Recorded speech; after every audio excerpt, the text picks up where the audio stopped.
Hi everyone, আজকের recipe soybean momo.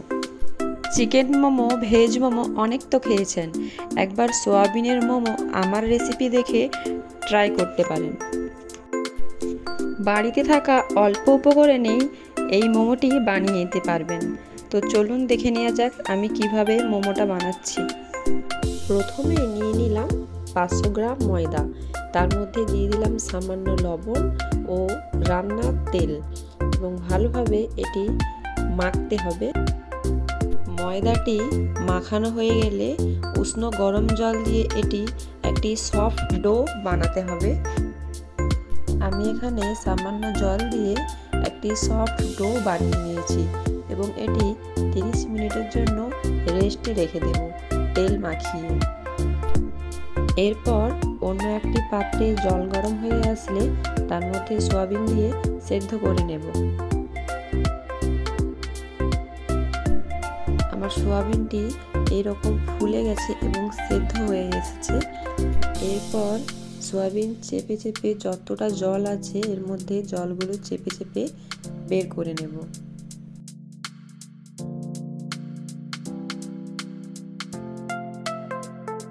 এরপর সয়াবিনগুলো আমি একটি মিক্সিং গ্রাইন্ডারে ঘুরিয়ে নেব।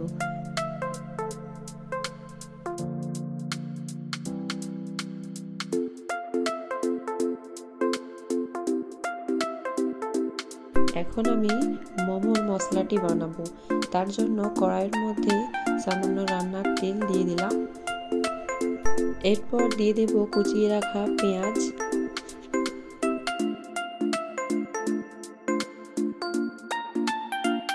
এরপর বড় সাইজের একটি টমেটো এবং ঝালের জন্য কাঁচা লঙ্কা দিয়ে দিলাম।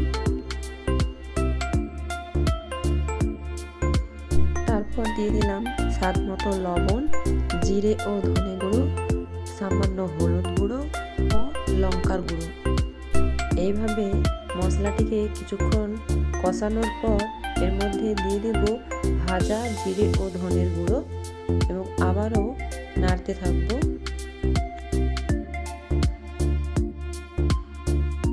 এই সয়াবিন মোমোতে আমি আরও একটা জিনিস অ্যাড করব, ফুলকপি। তার জন্য এটাকে এভাবে মিহি করে চেঁচে নেব এবং মশলার উপরে দিয়ে এভাবে নাড়তে থাকব।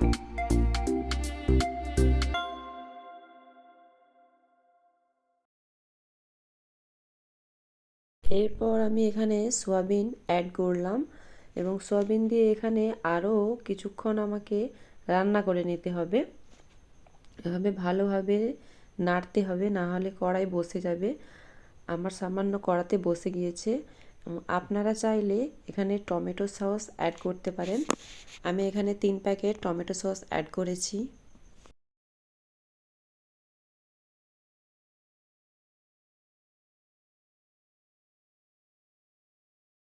এখানে আমার মোমোর মশলার পুর একদম রেডি।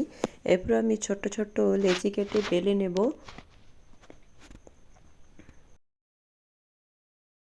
এরপর আমি সয়াবিনের পুর ভেতরে দিয়ে মোমো আকারে শেপ করে নেব। এখানে আমি 2 রকমভাবে শেপ করেছি মোমোর।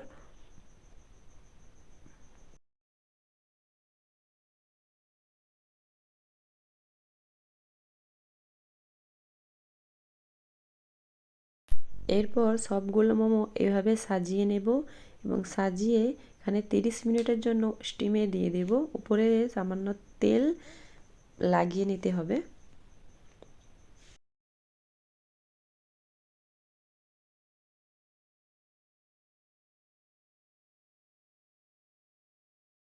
তিরিশ মিনিট পর ফিরে এলাম।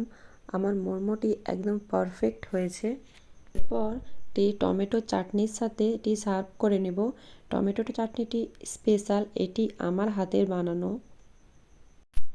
রেসিপিটি কেমন হয়েছে জানিও। ভালো লাগলে লাইক, কমেন্ট, শেয়ার করে দিও।